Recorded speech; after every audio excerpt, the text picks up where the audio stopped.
নমস্কাৰ জনাইছো মোৰ চেনেলৰ অন্য এটি ভিডিঅলৈ।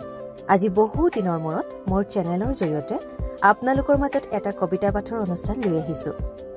অসম আবৃত্তি আৰু সংস্কৃতি পৰিষদৰ ডিব্ৰুগড় জিলা সমিতিৰ উদ্যোগত আৰু সদৰ সমিতিৰ সহযোগত ডিব্ৰুগড়স্থিত হনুমান বক্স সূৰ্যমল কানৈ মহাবিদ্যালয়ত যোৱা 29 মাৰ্চ তাৰিখে দ্বিতীয় বাৰ্ষিক প্ৰতিষ্ঠা দিৱস অনুষ্ঠিত হৈ যায়।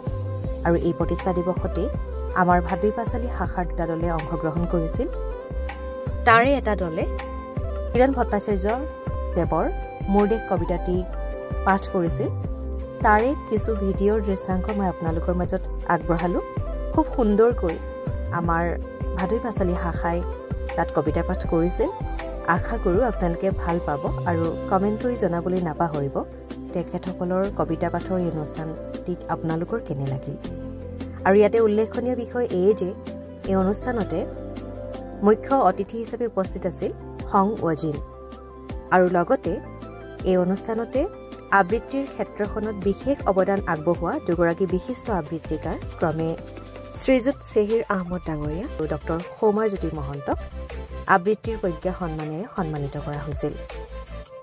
তেন্তে আহকচোন আজিৰ এই ভিডিঅ'টিৰ জৰিয়তে আমাৰ ভাদুই পাঁচালী শাখাৰ এটা দলৰ কবিতা পাঠৰ অনুষ্ঠানটি উপভোগ কৰোঁ।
এই